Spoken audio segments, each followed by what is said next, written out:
Welcome to Mentoring Moments. Mentoring Moments is a sub-series of the E-Commerce Edge podcast. It is composed of clips taken from Jason's one-to-one and group mentorship sessions. Hello, everybody, and welcome to another episode of The Pod. It is my absolute pleasure to welcome our next couple of incredible guests for you today. You get a twofer. You get two for the price of one. We have Mr.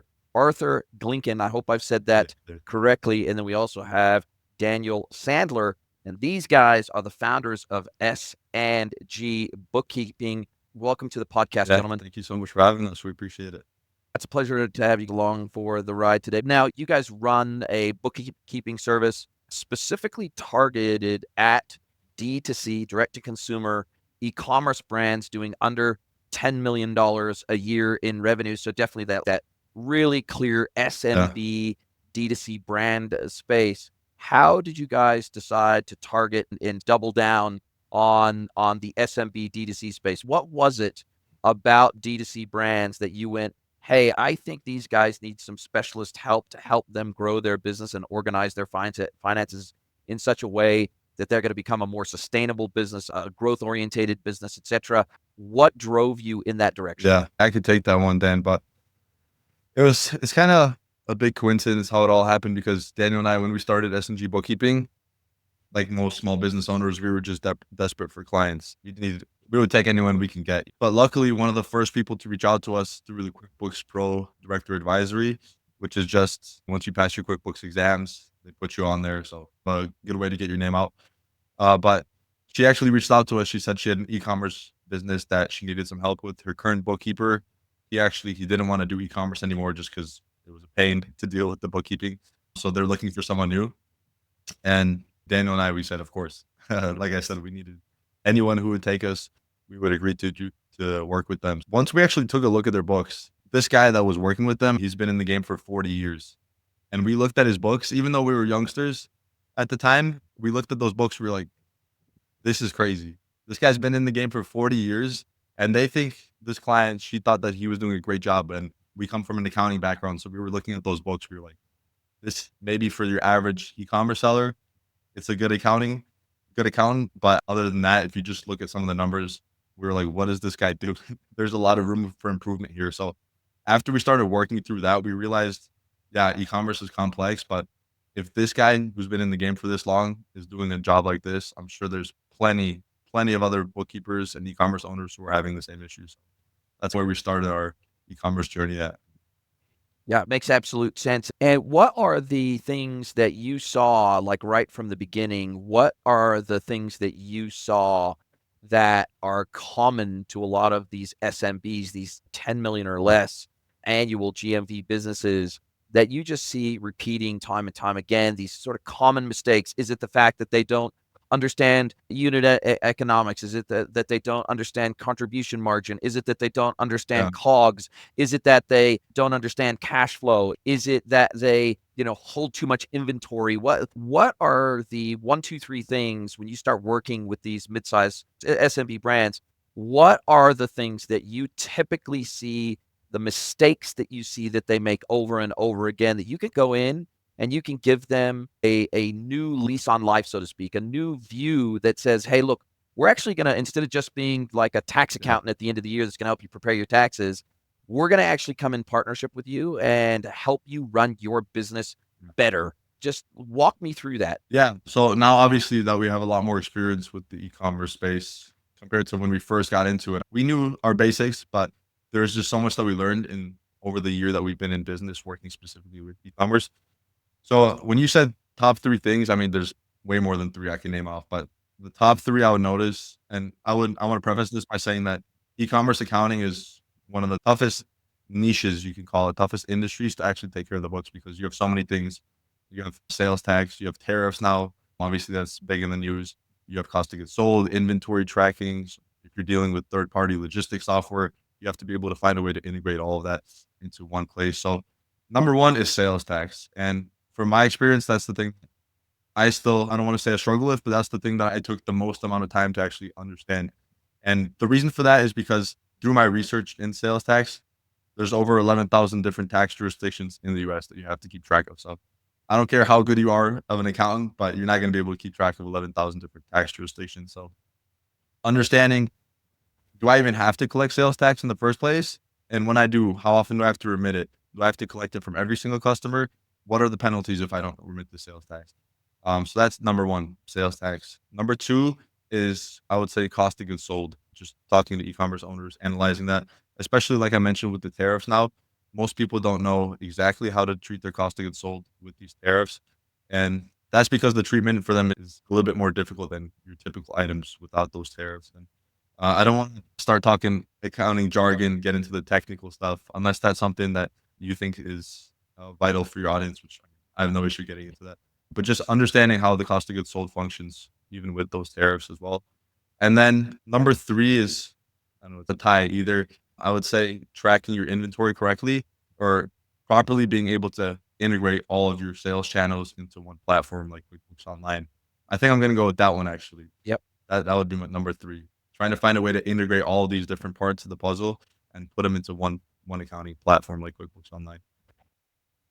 You were talking about inventory, you were talking about COGS, and then sorry, what was the third one again that you were really focused down Yeah, on? sales tax. Sales tax. That's Sales a big tax, one. that's right. Yeah. And do you find that most of these sellers aren't running something like an Avalara or something like that to help them know what they need to levy at checkout in terms of taxation, depending on the destination address of where an order is going Yeah. to? Or does Avalara not plug into something like QuickBooks? I've never worked with QuickBooks before. It's one of the few systems I've never had to integrate with before. Yeah. So how do you find that these D2C brands are typically trying to tackle sales tax today and manage it to make sure that they don't end up in the bad books of the IRS? Because at the end of the day, you definitely don't want Yeah. the IRS on your back. You want to be friends with the IRS as best as you possibly can, at least in the United States. And Yeah. so, how do you find that they're dealing with it today? And then, how do you find that you can add value around that sales tax sort of? It's got a lot to do with nexus, and it's Yeah. got to do Yeah. with volume and dollars, and there's all sorts of different rules, jurisdictions. You got city, state, federal taxes. You've got all these different things you got to think about, Yeah. right? So the tax regime in the United States is super complex. Yeah. You're right. You're right about that. And so I think we can split this question up into two parts. Number one, what is sales tax? What do you even have to do with sales tax? And you mentioned the nexus. You're right. That's one part of it. Essentially, you don't always have to collect sales tax. You only have to collect sales tax if you have a physical or economic presence in a state. And I'm not going to get too technical with this because, like you mentioned, it gets very complex. I can go on for hours about this, but essentially, once you have enough sales in the state or you have a physical presence in the state, that's when you have to start collecting your sales tax. So that's step number one, when you actually have to start collecting your sales tax. And number two is figuring out what's the system at play to make sure I'm keeping track of all this correctly. And you mentioned Avalara. We actually use TaxJar. That's just the software that we've been using. I know they're pretty similar. I've never actually worked with Avalara. TaxJar has been my primary software. But the first step is obviously, if you even want to take care of this, if you don't want to outsource it to someone, is if you're planning on setting this up yourself, is you have to identify those states where you have an nexus. And the great thing about TaxJar is it keeps track of literally all the sales tax that you collect from your customers, whether it's a sale, whether it's a refund, marketplace sales, and so on. Now, there's a couple different rules when it comes to marketplace sales because nowadays in the US, most of these marketplace facilitators like Amazon, they're required to collect and remit sales tax on your behalf. But let's say you're selling on Shopify, which some people, I've noticed that some of our clients, they actually get confused with Shopify. They think everyone has a Shopify store. Isn't that kind of like a marketplace? And at first, I'm not gonna lie, that's what I thought as well. I thought Shopify was a marketplace, but after doing some more research, it's not a marketplace. It's not like an Amazon or a Walmart, eBay, something like that. So that's where you're in charge of actually tracking all the sales tax that you collect from your customers. So step number one is you actually have to get a software like TaxJar because, as I mentioned, no matter how good an accountant is, you're not keeping track of 11,000 different tax jurisdictions in the US. So number one, you get a software. The plans for TaxJar, depending on the size of your business, start at about $20 a month. Obviously, the more you sell, the more transactions, the more expensive it's going to be, but it just saves, even for us as e-commerce accountants, it saves hours every single month, and we wouldn't be able to do it without it. So once you actually have a software like that, it's pretty simple. You just connect it to QuickBooks Online and you start inputting those states where you have your sales tax nexus in. And one part is actually getting that information into TaxJar, Evelair, or whatever you're using. The second part is understanding what do I do with this information. So that's where I think an e-commerce accountant like myself or any other accountant that not every other accountant, because like I mentioned, this guy, he was in the game 40 years, but he still had no idea what he was doing. So you got to be careful when you're talking and picking out your e-commerce account. But you really have to understand, what do I do with this information in the system? Because there's, like you mentioned, even more complexities. You file every month, you file every quarter, you file every year. You have to be able to understand what your filing frequency is in order to stay away from any of those IRS penalties and fees that might come about. The other part is actually understanding, how much do I owe? Because I have all this information. I see, oh, I'm getting sales tax from Massachusetts, from Illinois, wherever it might be. But how much do I actually owe, and how much of that, this extra cash, should I keep separate? So when it is time to pay, whether it's every month, quarter, or year, will I have enough cash to be able to work with the rest of my business and pay off this liability that I have as well? So that's where I think an e-commerce expert comes in, helping you understand the numbers, not just plug them into a software like QuickBooks Online or TaxJar. Hopefully that answers the question a little bit there. No, it definitely does. And I think most operators that I've seen, especially in the SMB space, especially when I was back in the day when I was working with a lot of D2C Yeah, brands before I started my consultancy, one of the things, or there's two things that operators really struggle with. One is retained earnings. mhm, How much do we keep in the business? How much of a effectively that becomes the business's savings account? How much yeah, retained earnings should we be keeping in the yeah, business for growth, for emergencies, for to be able to buy new stock, to execute on new opportunities, to cover costs, unexpected payroll yeah, costs, severance costs, all these other things, and then the tax allocation. So I think those two big buckets are yeah, really challenging, especially for new startup operators. It's so difficult for them to work out, okay, how much money do I need to keep in my business for the eventual taxes I'm going to have to yeah, pay so that I get stung with this massive tax bill at the end of the year? yeah, And then how much money do I keep in my business as an operating cost buffer so that I don't have to go and run an overdraft with my bank, or I don't have to go and get an operating loan, a bridging loan yeah, to operate my business, and then have to pay interest on that bridging loan, or an accounts receivable loan. So I think those are two of the single biggest areas I've seen startups in the e-commerce world particularly get wrong pretty consistently. What are your thoughts about that? yeah. That's tax. When you say tax, I mean, that's a lot of people struggle with tax, and now, especially, I think we can also touch on the impact of Trump's new one big beautiful bill and the impact that can have on e-commerce sellers as well. Because if you're not familiar, just this past 4th of July, Trump passed an 800-page bill, and it's not specifically for business, but there are a lot of business provisions, tax changes that could impact e-commerce owners. And I think we can get into that in a bit. But to answer your first question of, how much cash do you actually keep in the business? Now, that can be pretty subjective depending on the type of, specifically with the type of product that you're selling. So, for example, one of our clients, they're a pretty interesting mix of an e-commerce. They manufacture their own products in-house. So it's nothing crazy. I have a big mixer for all they make supplements essentially.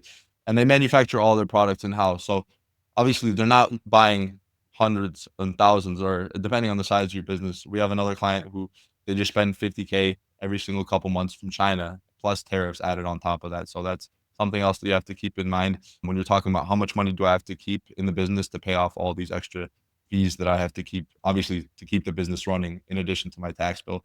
So as much as I would love to give you, keep 40% of your profit in retained earnings, it does vary a lot business to business depending on how much inventory you're purchasing. Are you planning on expanding greatly this year? If so, obviously you're going to need a lot more inventory. You're going to need to stock up a lot more cash to pay off those tariffs as well. And then on the other hand, if you're in the beginning stages, you're trying to find out which products really fit for your business, maybe you could be a bit more lenient and take a couple more risks, invest really heavily into your product, and really understand what the market is looking for. But do you think it's worth that we touch on that Trump's big beautiful bill and what impact that has? Yeah, look, I think as far, at least as far as I know, one of the areas that Big Beautiful Bill really impacts e-commerce owners is the depreciation schedule, right? Mm, There are certain yeah, accelerated depreciation ability underneath the Big Beautiful Bill. Used to have to be amortized. I think the depreciation had to be amortized over a lengthy period of time. You can take the write-off in terms of depreciation almost immediately under certain classes of products and business use items that you're bringing into the business. So I think at least as far as I can tell. I don't, it's a big bill, Yeah, yeah, obviously by name and by nature. It's a big bill. There's a lot that people are struggling to understand with that. I think some people have even put the bill through ChatGPT to try to oh, don't summarize do that. the key impacts. Man, it feels there are some pretty heavy hitting areas that are gonna bring some pretty big changes, even to at the top end of the SMB e-commerce market. Businesses that have been operating, say, 5 to 10 Yeah. years, it's going to shake up their businesses quite a bit. Yeah, you're right. And before we get, I'm definitely going to talk about the one big beautiful bill because that's something that I've been looking into a lot as well for my clients. But one thing I do want to touch on is actually one of my clients pretty recently asked me, they were just the structure of the tax in the US, because although we are bookkeepers, obviously tax is something that we're in the future, we're trying to get into the tax compliance and consulting side of things as well. That's obviously more high value than maybe your typical bookkeeper because of just the amount of savings that you can help clients make. But the one thing I do want to clarify before we move further is that the business itself, for the most part, unless you're a C corporation, but if you're filing as an LLC, partnership, S corporation, the business itself is not paying the tax. It's called a flow through entity, which means any money that you make from the business is going to flow through your personal return. So I just want to clarify that before we get further into the tax side of things, because even my client, they had no idea. They thought that their own business, Yeah. which was an LLC, was going to have that. And the C corps like McDonald's, Apple, they pay that flat 21% rate. If you're an LLC, unless you file as a C corp, which that's you're thinking of those big companies, which many e-commerce owners, they're not at that stage yet. You're going to be filing that on your personal return as a 1040. Yeah. It's going to effectively be treated as a disbursement, right? Yeah, And so it's going to be treated as personal income. exactly. And the one thing you should be careful of is, let's say, Jason and I, we have a 50-50 business, 100K in income. At the end of the year, we're taking that 50K from that 100K, since we're 50-50 partners, and we're taking that and putting it on our personal return. Both Jason and I, we have to pay tax on that 50,000, even if we took out no cash from the business. So that's where you have to start forecasting and understanding how much you should really be taking out. If in the future, obviously, if you have to pay your tax liability, you need some cash to pay that off. So you have to be strategic with how much you're taking out from the business in order to cover your liabilities in the future as well. Yeah, I guess that's the one nasty thorn in the U.S. tax code around income tax, is the fact that even if you keep all that 100K in the business as retained Yeah, earnings, you still have to pay tax on it. yeah, And that's something that I think catches a lot of these smaller businesses out. They're like, I didn't take a salary from the business. I yeah, didn't yeah, take any money. Hey, look, I started up this e-commerce side hustle. I've still got my full-time job. I haven't taken any money out of the business yet. That money hasn't flowed into my personal bank account yet. But the government doesn't see it that way. It's like in any fiscal year, if your company made profit, it is assumed that you are taking those profits out of the business, and that's going to be assessed as personal income. So yeah. I think that's one of the big areas that catches people out. Yeah, exactly. And that's why I wanted to bring that up real quick, just because if my client was thinking that, I'm sure there's plenty of other e-commerce owners in the audience that are listening. They think the exact same thing. I just want to get that out there before we move on to the even more complex side of things with the one big beautiful bill. And speaking of that, there's actually, just through my research of it, and I'm telling you, like, I work full time as a tax consultant for Deloitte, one of the biggest accounting companies in the world. Even the professionals there, they're not 100% sure of what this bill means. They're still literally talking to the White House, trying to figure out, getting further guidance from the IRS, understanding what are the implications of this bill. Although I'm nowhere near some of the top guys at Deloitte, where their whole job is analyzing these new provisions, new tax bills. There are three things that I was able to find in my research that I think have the biggest impact on e-commerce owners.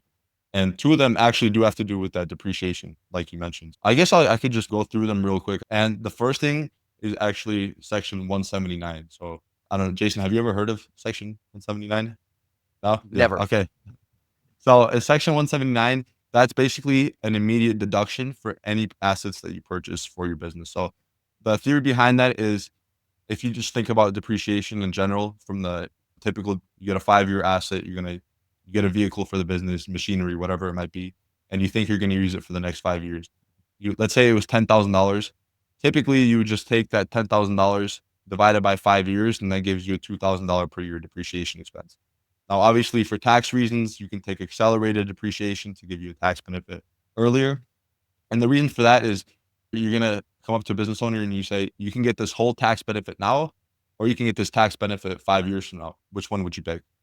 Obviously, you're taking the tax benefit now because you're still gonna get the same amount of money, but $500, for example, now is gonna be worth a lot less than $500 5 years from now. So that's Yep. the whole point of these. Because of inflation, right? Exactly. Inflation and also just the opportunity. You could have put that money into reinvested it into your business, put it into 401k, whatever you want to put that in.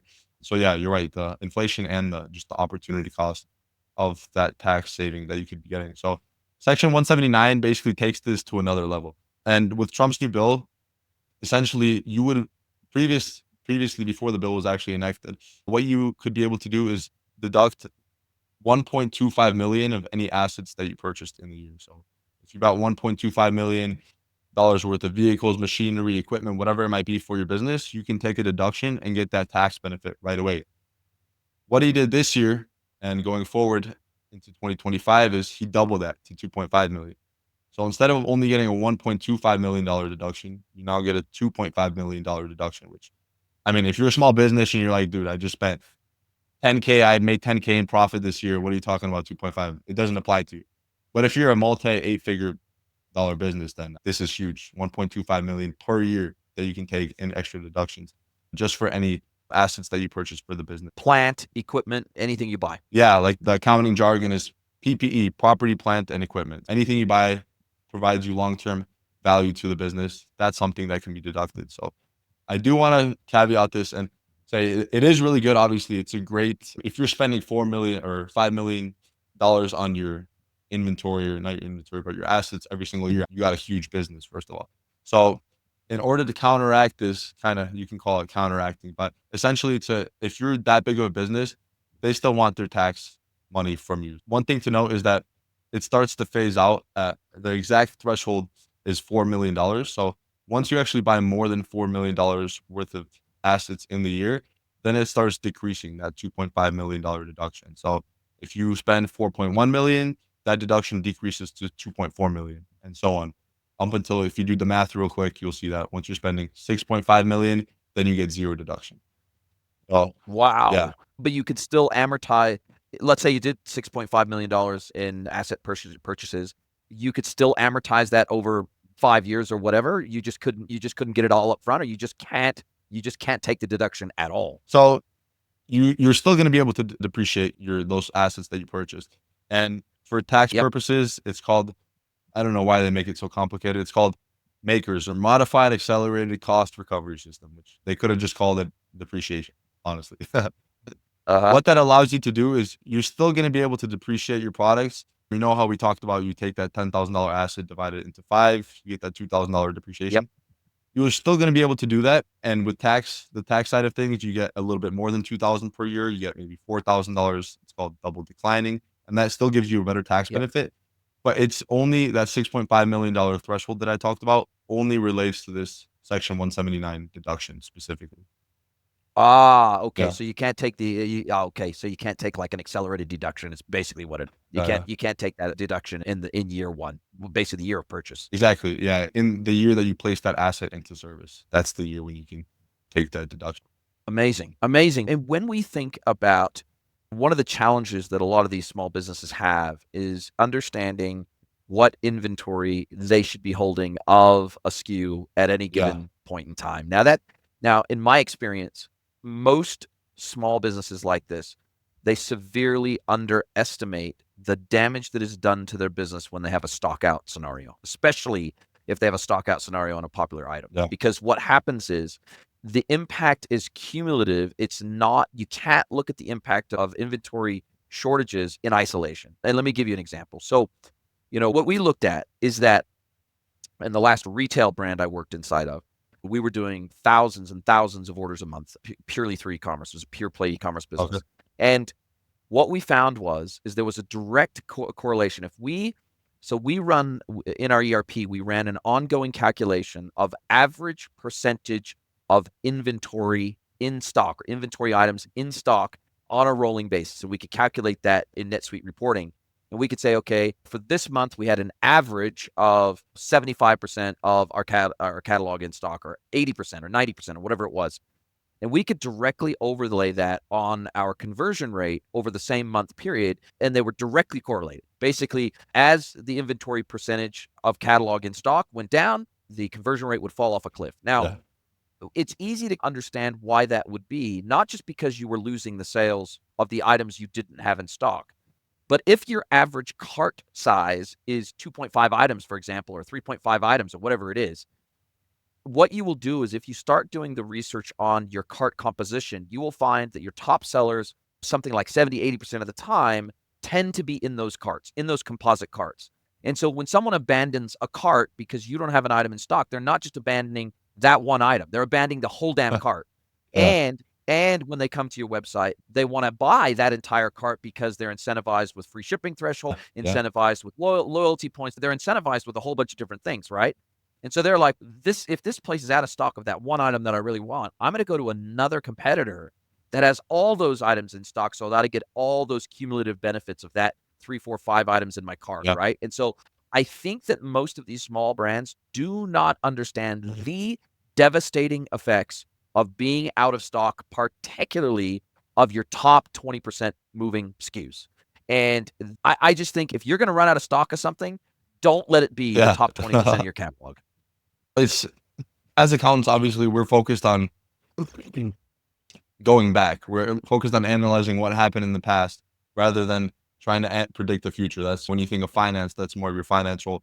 But that's something that I think that specifically Daniel and I, in terms of our bookkeeping business, we're still in the early stages. But especially for an industry like e-commerce, that's something that we're trying to get into. Things like cash flow forecasting, for example, like building out cash flow models on Excel, or even integrating QuickBooks Online with different apps that can help you predict your cash flow. How much inventory do I buy? When is the right time to buy this inventory specifically of those top selling products, like you mentioned? And I know you mentioned NetSuite. All of our clients were working with QuickBooks Online, working 6 and 7-figure clients. Obviously, once you get to that 8, 9-figure range, QuickBooks Online is going to be a little bit tougher for you to deal with. But essentially, there's plenty of reports, and that's where the benefit of a good accountant comes into play. Of course, I gotta mention this as well because accountants, we're focused on the past, but it's also what type of information are you providing to your client? And being able to understand your software, like whether it's NetSuite or QuickBooks Online, allows you to give that client the specific reports. Like the report I'm thinking of right now is sales by product and service report in QuickBooks Online. That shows you everything you need to know. How much of this SKU did you sell this month? What was your margin on this SKU? What was total revenue for this SKU in this month?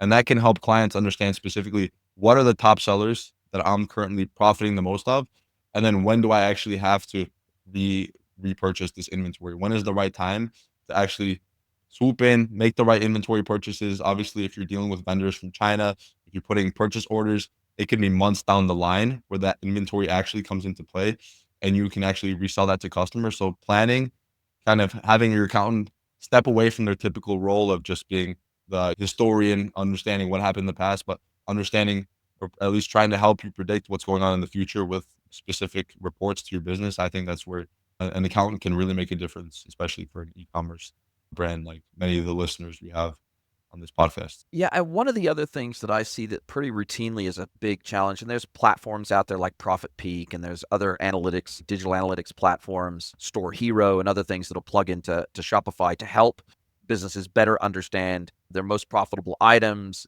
help them better understand their COGS, help them better understand their advertising costs, help them understand their cost to serve. Because going after specific clients, they might look like they're spending the same amount with you every year, and they might look like they're the same value to you, but their profitability may be very radically different. If one contacts you 3 times per purchase and the other one contacts you 0.5 times per purchase, I know which client I'd want.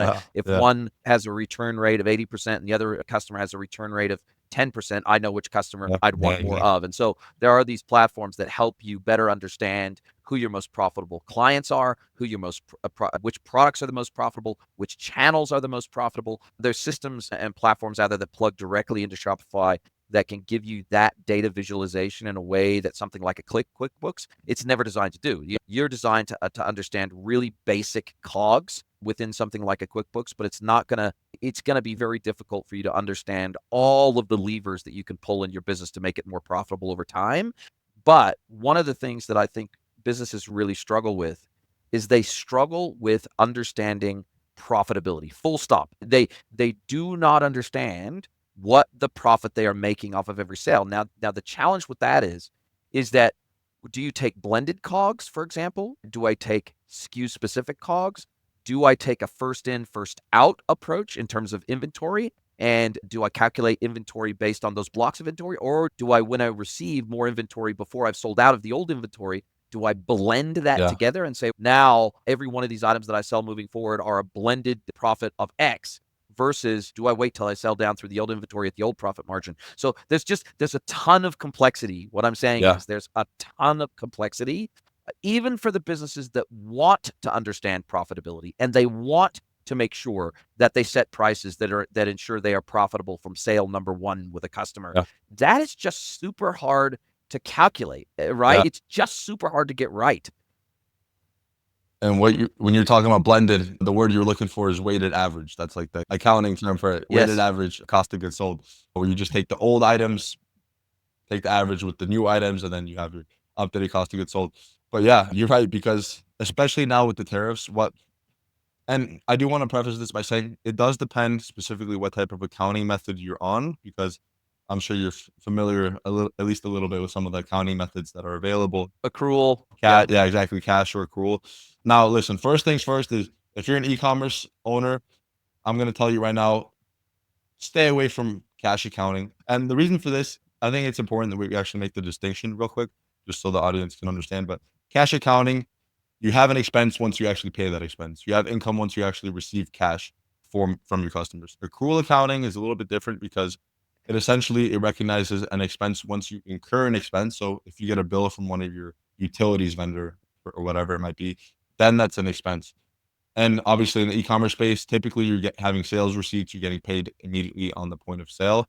So that the revenue recognition, when do you actually recognize that sale as revenue for the business, is not that impactful because, like I mentioned, you're getting paid almost immediately through whatever Amazon, Shopify. Unless you're in B2B and you're on an invoice basis, 20th of the month or 30 days, 60 days, 90 days credit.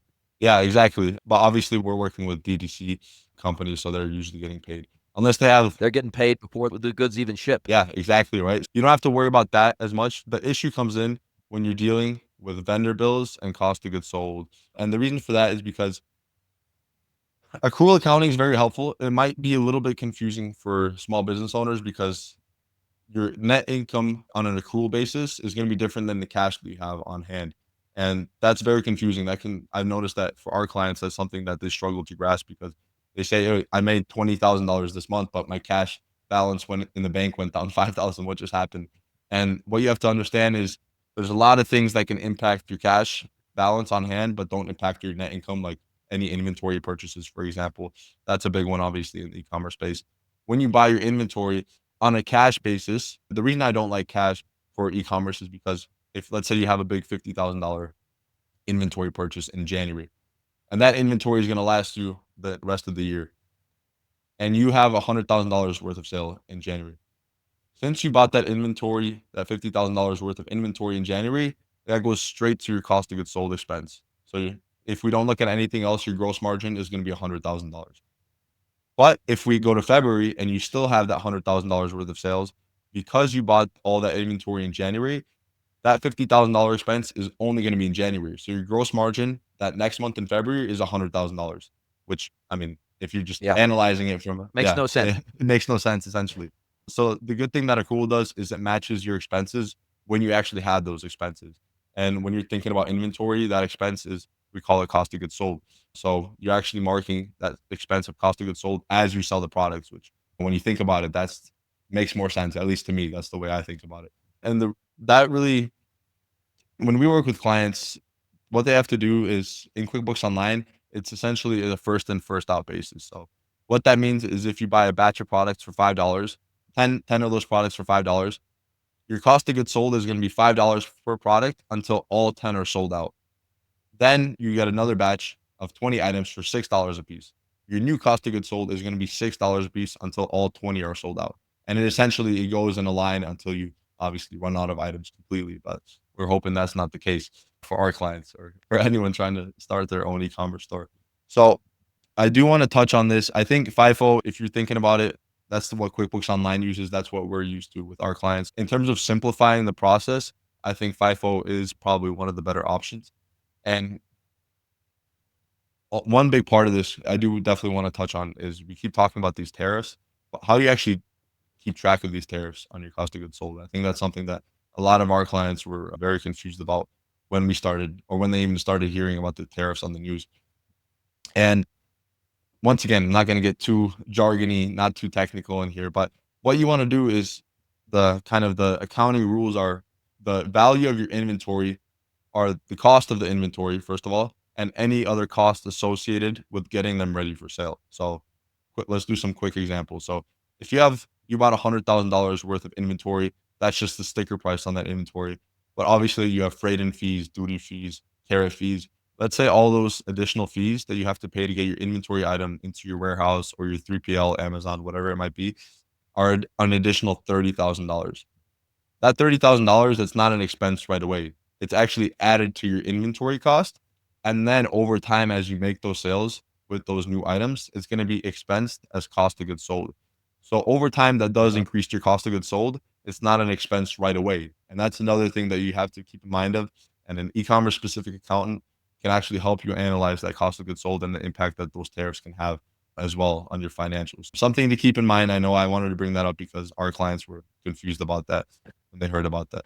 Yeah, and I guess that the tricky mental gymnastics you got to do there as a business owner is I might have to pay the government today Yeah. for those tariffs and duties and fees and shipping. I might have to pay the shipping company immediately. Obviously, I have to pay usually the supplier immediately before they'll do it. It's a free on board shipment usually. And so therefore, I've already spent the money to acquire those goods in the first place. Sometimes there's maybe 30 days, 60 days credit by the supplier or something like that. But usually the government's going to want their money before they'll even release the Yeah, goods, off exactly, the yeah. dock. So the reality is you're paying those on arrival unless they're transshipped under bond or something. There's some weird things we can do there to defer the payment of duties and the tariffs until that we actually pull the goods from inventory and actually ship the goods. But let's not get into the complexity of all that, because most small businesses, they're going to have to be paying those tariffs, those duties to release the goods from the docks. That's the Yeah, reality. yeah. The vast majority. They don't have a freight forwarder. They're not dealing with all these complex options around clever ways to get around some of these costs being paid up front. And so I think what's super interesting here is the although you have to pay the costs immediately, when you recognize those costs from an accounting perspective is different when Yeah. you're running on accrual accounting. And I think that's the tricky bit for these small businesses in particular, that maybe this is their first time ever having to think about reconciliation, Yeah. revenue recognition, depreciation, cost of goods sold. It might be literally the first time they've Yeah. ever heard this terminology before in their life. Maybe they went from selling on Etsy, they were buying out of their personal bank account, they were buying some materials, made some stuff in their garage, sold it on Etsy, and then all of a sudden set up a Shopify store, and all of a sudden now it's going gangbusters, and they're just trying to figure out how to scale their damn business. They're not thinking about all of the impacts, the financial impacts and the accounting and tax impacts of they started out funding their entire company out of their personal bank account. They didn't even set up a LLC. They didn't set up a sole proprietorship or anything like that. And then all of a sudden they get to a certain scale, and now they got to transition into being a real legitimate business, filing real legitimate tax returns as a business. And do you find that quite often, that helping businesses through that transition, where maybe they were even initially using the business bank account as a personal bank account Yeah. and mixing the two together and using the debit card out of their business bank account when they went out to a boozy lunch with a business Yeah. partner, and they were in, I just feel that it's the transition from being a baby startup to a legitimate business. It's that transition that catches a lot of business owners out. Yeah. So the transition between the kind of a baby business, still personal, commingling, that's the accounting word, using your personal expenses with the business money, to actually growing a real business, right? That's kinda, or yeah. Yes, yes, and becoming legitimate and trying to make sure that my accounting is clean, so that, and what I always say is it's better if even if you're gonna fund it out of your personal funds, it's better to make a loan, so to speak, go and set up an LLC, go and set up a basic business checking account, get a debit card associated with it, and then for any funds that you need to bring in, push that money from your personal bank account into the business-based bank account as a loan from your personal account to your business bank account. And then the business bank account can pay you back out of drawings or whatever it is once it starts being profitable. And I feel like that a lot of these mid-size SMB e-commerce businesses, they're not thinking about what happens if and when they become truly successful. Yeah. And they're not setting up the operational structures. They're not setting up the tax structures. They're not setting up the reporting structures. They're not setting up anything under the assumption that they are going to be successful. And as a result of that, they eventually are going to have to bring someone like you in to tidy up this absolute disaster of their books just to get right with the law, just to get right with the IRS, just to get right with their suppliers. They're going to have to do a lot of cleanup after the fact if they don't set the foundation right from day one. I agree. And the reason I think for that is upsetting because I'm an accountant. Obviously, I think it's a great profession. And most people, especially e-commerce owners, they know they need an accountant. They know they need their taxes done. They know cash flow forecasting is something that's vital to the business, understanding how much am I spending on inventory. The problem is it's a second thought for most people. Even our clients, like one of our first clients that we signed, I literally had to hop on a call with this guy for an hour, and he literally told me to my face, this fee that I want to pay you monthly, that I have to pay you monthly. The way I see it, it's literally an expense on my profit and loss. And I had to show him that maybe I didn't make my value clear enough, but this is an investment that you're making into your future self because yes, you need an accountant to keep your books in line. You need an accountant to help you file your taxes. But what an accountant can really do, and this is stepping away from what I said, where an accountant is the historian and they just record transactions as they go. What I think and why Dan and I really got into this space in the first place is taking on a finance role as well as CFO role, looking into the future and helping you understand where the business can actually scale. What does it take for me to actually grow my business to what I want it to become? And I think that yes, you're right. If some of the clients that first client that I mentioned, where the guy was in the game for 40 years, the client thought he was doing a great job, we still had to clean that up. And most people don't even understand the importance of it because, like I said, it's just the second thought in their mind that they know they have to do it, but it's not something that they're willing or excited to do. And potentially that could be part of the fact that when you think of e-commerce owners, I was actually just asked on another podcast, what is the average e-commerce owner think about? What do they think about accounting? Do they think about product? What goes through their mind? What have you noticed when talking to e-commerce owners? And let me tell you, accounting does not go through their mind at all. It's all Yeah, it's the last thing on their priority list. exactly. And that's like I said, it's a little upsetting to me because I'm an accountant and obviously I'm going to say this, but I understand the importance of accounting. So what it really takes is you have to sit down with the business owner and help them understand, is this just an Etsy shop that you want to do for fun on the side, or is this something that you want to grow into something that's going to support your long-term dreams? And once, depending on that answer, that's when I think it really makes sense that, yeah, you invest some time, you invest some energy, you invest some money into someone that actually knows what they're doing. Because otherwise, you're going to have the job of a salesman, advertiser, marketer, product delivery, and an accountant. Do you really want that accountant role as well? I know like I said, most e-commerce owners, they don't want. So it's understanding when do you offload to the people that actually know what they're doing. So you can, I heard this guy, he called it the genius zone, this accounting podcast that I listen. And for most 99.9% of e-commerce, 100% of e-commerce owners, accounting is not their genius zone. So taking that time back from accounting and investing it into what really drives the business forward, I think you have to make that decision. Yeah, this is something that I need to do. Yeah, I tell you, the biggest companies in the world usually spend more money on financial controlling, tax management, tax mitigation, etc., than they do on the tax that they pay in the first place. Yeah. There's a reason for Yeah. that, right? It's both from a compliance perspective, making sure that they don't fall afoul of the law, but it's also how can we minimize our taxes legitimately? How can we make sure that we're paying what we have to pay, but not paying any penny more than that?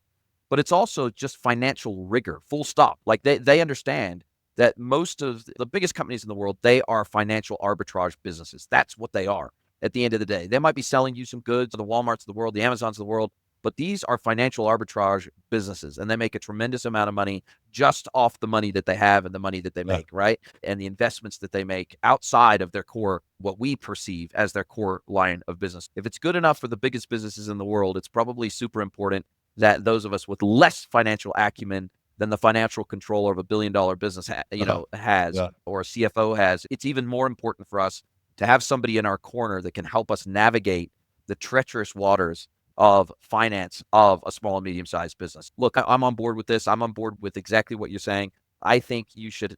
I always heard the saying, who do you have on speed dial in your phone? Your lawyer, your accountant, right? Yeah. Those are the two things that you have on speed dial in your phone is your accountant and your lawyer. Those are the top two things. And there's a few other, Yeah. and mom's phone number is Yeah. probably three Yeah. on the list. But the reality is that you need some people in your corner that can help you understand this stuff because, man, you have an 800-page big, beautiful bill here. And it's with amongst all the other things that small business owners are trying to do, they're not keeping up with changes in tax laws. They're not keeping up with all of the other things that are going to affect their businesses, whether they like it or not. And that's the key here. This stuff is going to affect your business, whether you understand it or like it or not. So you better figure it out, or you better get somebody in your corner that can help you figure it out because it's going to impact you, even whether you recognize it or not. It's going to impact you. So absolutely love that line of thinking. Really appreciate the insights from your experience working with these mid-sized businesses and some of the challenges that they face. If you could change one thing about the e-commerce industry, what would, if you snap your fingers and change one thing, anything about our industry, what would it be? From an accounting perspective or in general? From just full stop, anything you want. If you could snap your fingers and change one thing about our industry, what would it be? Man, that's a good question. Sales tax. No, I'm just kidding. No, I'm not gonna lie, sales tax is tough, but one thing, dude, that's good. I would say I was actually listening to another one of your podcasts where you guys, I forgot the exact name, but it was a Google Ads agency where he was talking Yes, about yes. in 2008, Goa. Yep. 2009, it was about you get 5 cents, you get a 5-cent click. But nowadays, he mentioned specifically he got a click for 970 euros or something like that. Yes. That kind of reminded me because, yes, I'm an accountant, but I'm also very entrepreneurial as well. And I think that entrepreneurship is something that I listen to a lot of Alex Hormozy. I'm sure you're familiar with Alex Hormozy. Oh, yeah. So he's really changed my mind about entrepreneurship and just how big of an impact it can have on the world in general, not just on business owners and their customers. So if there's one thing, I think it would be for e-commerce, the ability to actually, if something that holds e-commerce owners back is the cash needed upfront. And I understand the importance, like wanting to pursue your dreams, the impact that you can have in the future. So if there was a way that e-commerce owners can find a way to just get the product that they want on hand, where they don't have to pay, get a loan, invest, or bootstrap the business with all the cash that they have remaining. If they could have that one step to actually get all the products that they need, I don't know how it would be done. Alex Hormozy from the gods or whatever, he would give us any e-commerce owners whatever products they want, but just giving them the opportunity to actually start their business with the inventory they need on hand just to kickstart their journey. I think it's super like a super broad answer, but just giving them the opportunity essentially to start their business without having to basically risk everything that they have in order to do. Yes. Yeah. Look, I love that answer. I really do. I think that the flip side of that answer is that the barrier to entry already, from my mind, is too low for people to start up an e-commerce business. And we saw that during COVID, where everybody and their dog started up a Shopify Yeah. store. And I think that additional hurdle and I think that additional barrier, it acts as a filter, and people really have to want it, Yeah. right? They gotta want it, they gotta learn it. I've been in this industry for 25 years. I learned this industry. I didn't go to university for it. You can't really go to university to learn Yeah. e-commerce. Yeah. You Yeah. can learn business, you can learn some other skills, but you can't learn e-commerce. And you got to learn by doing. And from the very beginning, it was blood, sweat, and tears and many long hours that I put into this industry to learn what I needed to learn to get to where I am Yeah. today. And I feel this instant gratification society that we live in now, the fact that you still have to really put yourself out there, you have to lay it all on the line, you have to work pretty Yeah. hard to be able to start up a business today. I think that's the one filter, right? It's the one remaining filter for grit. It's the one remaining filter for desire and hunger and all these things. Whilst I agree with Yeah. you, I think the flip side of that is the barriers to entry are pretty damn low. 29 bucks a month for Shopify. You can hook into a drop shipping supplier, et cetera, and dip your toes in the water that way and learn the craft, so to speak. But I agree with you. If more entrepreneurs saw what this opportunity was and they could execute on it with a little less Yeah. friction, then that's probably going to help us all. It's going to help our economy. So, not really super interesting answer. Now, I'll drop a link to your LinkedIn profile in the show notes as well as your website in the show notes. Other than that, if anybody wants to reach out and talk to you about all things e-commerce accounting and the challenges that are associated with that, what's the best way to get a hold of you? Yeah, I mean, on our website, we have a just www.sngbookkeeping.com. You got to spell out that and. What we do is Yep. we just actually spent the past couple of days creating an e-commerce bookkeeping checklist. It's essentially I make checklists for all of our clients, and I looked at those checklists and I put the most common tasks, the most common bookkeeping tasks that I have to do for my clients. And I made a separate e-commerce checklist file that you can go through month by month and just see, am I heading in the right direction? These are the exact steps that you have to take in order to keep your books clean. Now, it's not going to be 100% because there's always a little bit of nuance between business to business, but it'll get you 80% there. It has 80% of what you need to do to keep your books in check. That's completely free on our website. You just put your email name to get that. And then on that website as well, what we do currently is free QuickBooks Online audits with e-commerce stores. So if you're in this spot where you're considering outsourcing, but maybe you might be handling it on your own, you're just not sure if you're heading in the right direction. Basically, you and I, we just hop on a call. I break down your books and I give you actionable takeaways that you can implement. And then I also customize that monthly bookkeeping checklist for your business as well. So it's completely free just to help you see if you're heading in the right direction. So that's our offer that we want to just give out value to any listeners. And but yeah, we're on YouTube, TikTok, Arthur GLINKIN. YouTube is S&G Bookkeeping. So we're just making e-commerce accounting videos. We're big accounting nerds. That's all we do. Yeah. Love it. Love it. Awesome conversation. Now, as we do come down to the end of our time together, this is where I get to flip the script. I get to hand the microphone over to you. I get to let you ask me one question, any question you like. It could be personal or professional. So, Mr. Arthur GLINKIN, and what is your question for me today? When you started your first e-commerce business, what was your accounting process? What did you think about accounting? And did you decide to outsource immediately? Was it on top of your mind? What did you think about it in general? Is that something that changed your It business? it was for us. So I had a business partner at my first e-commerce business. It was a pure play e-commerce business. We were importing from all around the world. We were warehousing it locally in New Zealand and shipping direct to our customers. And literally from day one, I knew that this tax thing was going to just kill us. If we didn't get it right, we had a pretty solid view that we were going to be successful. My business partner and I, we ran it as a side hustle for the first 6 months. We ran it from our bedrooms for the first 6 months of our business. We were both working for other companies at the time, and we were just putting every dollar back into the business as we grew it. We didn't take a salary or anything for, I think, the first 12 or 18 months. We didn't take a salary at all. We just poured it all back into the business and buying more inventory, etc. We were so busy after 6 months that one of us needed to quit our job to help run the business full time. I quit first because I was on about half the salary he was on. Then 6 months later, my business partner quit his job because it kept growing. But we just knew from day one that this was, I didn't want to have to think about taxes. I didn't want to think about reconciliation. I didn't want to think about bookkeeping. I didn't want to have to think about any of that crap. I was like, I am too busy. My business partner and I, he was the procurement manager. So he ran all the procurement and contract negotiations for getting supply. I ran everything digital. I employed our programmer. I did all the solution architecture for our website and everything else. And I did all the digital marketing, and I ran all of our AdWords and everything else back in the day. And so I was like, neither of us have the time, the energy, or the knowledge to nail this accounting piece and the tax piece. We got to, and luckily through another business that I was associated with at the time, I already knew a very good accountant in the city that we were operating in. And I was like, man, we're just going to get him on board literally from year one. And he's going to do our end of year reconciliation, our accounting, everything, our tax filings for us, make sure we're filing taxes properly. And literally, we did that from day one. He was involved in our business, and we kept him across our business because I was like, man, I just know these tax authorities can be freaking brutal. They can take out liens on your house. They can take out tax authorities have more authority than the police do. And so they have the ability to destroy your life in ways that no competitor ever could. And they can destroy your life in ways that you can't even destroy yourself. So the reality is, it was like, no, we got to do this right from day one. And I know that's not typical, but we were just like, we're so focused on growing our business. We don't also want to have to think about all the financial side of our business. It's the genius zone. You do what you do best. Totally. Just I wouldn't manage my own legal situations. It's no, I'm going to go and freaking hire a lawyer. No, love that question. Absolutely amazing. Really appreciate your time. I can't wait to speak to you again soon. Thank you for chatting with me today. Super appreciate it. Thanks for having me on.